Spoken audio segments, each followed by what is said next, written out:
সবাই কেমন আছেন? আমি শরীরের জন্য আজকে ডাল চচ্চড়ি করবো। তো টমেটো দিয়ে দিচ্ছি, এখানে সব কিছু দিয়ে দিচ্ছি, আটা দিয়েছি হালকা, তেজপাতা দিয়েছি চচ্চড়ির ভিতরে। আর মাংস রান্না করব।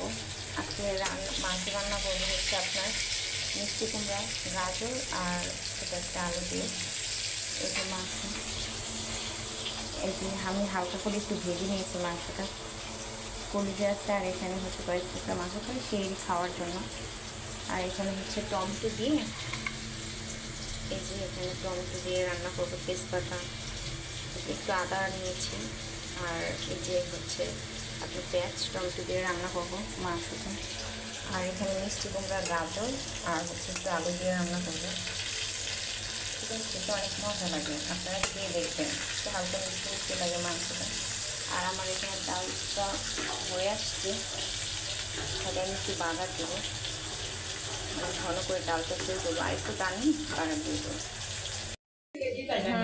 এর ভিতরে আদা দিয়ে দিয়েছি, তেজপাতা, টমেটো দিয়ে দিয়েছি, আর সব ধনিয়া গুঁড়া, মরিচের গুঁড়া সব দিয়ে দিয়েছি।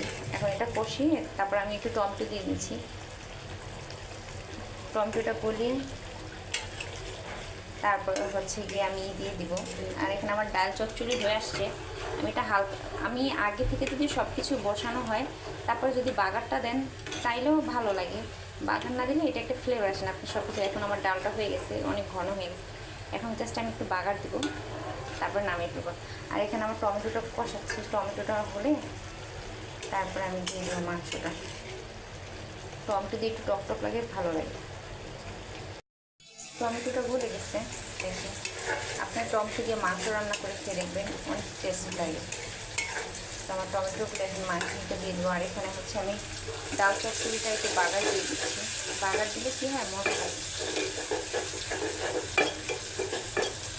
এই যে আমার মাংসটা, তো এখানে হচ্ছে গাজর, মিষ্টি কুমড়া, আলু আর হচ্ছে মাংসের লেগ পিস, এটা আমি দিয়েছি, দিয়েছি কলিজা আর কিছু মাংস, তাহলে শরীরের জন্য রান্না করবো। তো এই যে এটা সুন্দর করে কষিয়ে নেব, এটা কষানো থাকবে, কষানো রান্না করবো। আর এখানে হচ্ছে ডাল চচ্চড়িটা বাগা দিচ্ছি।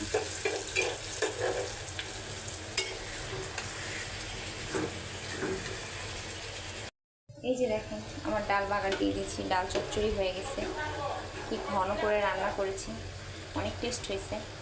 আর এখানে মাংসটাও হয়ে গেছে, আমি এটা ভুনা ভুনা করেছি। তো কেমন হয়েছে আমার রান্না সবাই কমেন্ট করে জানাবেন। দেখুন।